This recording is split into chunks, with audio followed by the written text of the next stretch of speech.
I'm Steve Wilkerson, and I'm with Jim Saunders, Executive Editor of the News Service of Florida. Jim, Representative Greg Steube, Republican from Sarasota, has filed legislation to allow people who have concealed carry permits to carry weapons on university and state campuses, state college campuses. What have been the reactions to this? Well, I think a lot of the school shooting issues sort of came home in Florida last month when a gunman went into the library at Florida State University and he wounded 3 people, one of whom was wounded pretty seriously, and then he was shot by the police and died. Representative Steube has told us that he had planned to file this bill before that episode or that incident, but he has filed it since then, subsequently. I think it's going to be a really controversial issue if it starts moving in the legislature in 2015. I mean, this is a very emotional issue to a lot of people on both sides, and there's so far the reaction has been, the pro Second Amendment folks have indicated that if someone had been able to be having a concealed weapon at the library that night, they might have been able to fire back at this gunman and prevent some of the injuries and some of what went on that night. Do we really want college students, aged, many of them under 21, to have concealed weapons on campus? I think that's going to be the major argument against this bill. In 2011, the legislature considered a similar bill, and it wound up failing in the Senate. And interestingly, it failed. There had been an episode at Florida State where a young woman was shot and killed by another student at the university, and it was an accidental occurrence, if I remember correctly. And this bill came after that, or in the midst of that, and the bill wound up failing in the Senate, largely because then Senator John Thrasher led the charge against it. The young woman who died was from the Jacksonville area, as was then Senator Thrasher. What's interesting and somewhat ironic, if you will, about this now is that John Thrasher is now the president of Florida State University. He said through a spokesperson last week that his position has not changed, meaning he opposes this idea. I think what you touched on, though, will be a major argument against this bill. 19, 20-year-old kids are, a lot of them are relatively immature. There's partying going on, those sorts of things. Do you really want to inject weapons into that mix?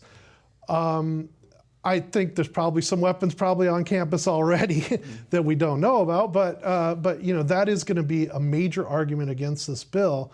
It is a very emotional issue and a very, on both sides. It's, the pro Second Amendment folks are very adamant that, the best way to protect people is to be armed or be able to fight back, if you will. And meanwhile, there's going to be, the other side will probably be raising those sorts of arguments that we shouldn't be putting more guns on campus. Well, Representative Steube has also refiled legislation to allow local school superintendents in our K-12 public schools to designate certain individuals to carry concealed weapons on our public school campuses. This is a bill that passed the House last year. It's very controversial. It passed the House last year and failed in the Senate. The bill would essentially allow school superintendents, with the support of their school boards, to appoint designees who could carry concealed weapons on school grounds. These designees would have to meet certain conditions. They would have to be, for instance, active duty or honorably discharged military, or they would have to be current law enforcement or retired law enforcement. They'd have to go through safety training and also have concealed carry permits. Steube and the other supporters of this are very quick to say that this would not be mandatory on school districts. This would be something school districts could choose to do. So if a school in rural North Florida wanted to allow it, school district, they could, And if an urban district or heavily populated district did not want to, they wouldn't have to. Well, the rural school might argue in certain circumstances that the local law enforcement agencies don't have the personnel to respond to a major shooting incident in a timely fashion. That was one of the major arguments in support of this bill during the 2014 session was, as you said, rural districts or rural counties quite often have relatively small sheriff's department staffs, and they might only have one or 2, 3 school campuses in their entire county, which can be geographically very large. And the argument was, if you only have a few deputies and they're out, doing other things that they need to be doing, and there's a shooting on a school campus, it could be 10, 15 minutes before they ever get to the campus.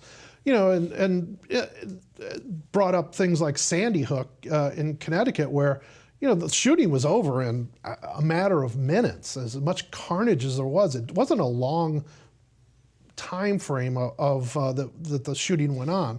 So that's one of the arguments in support of it. I think one of the interesting things, well, 2 interesting things to watch.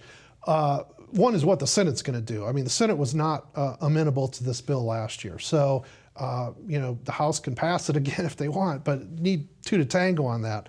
The other thing, I think it's sort of interesting, will be interesting to watch where the school boards, school superintendents, those types of groups are on the issue, and also where law enforcement is on the issue.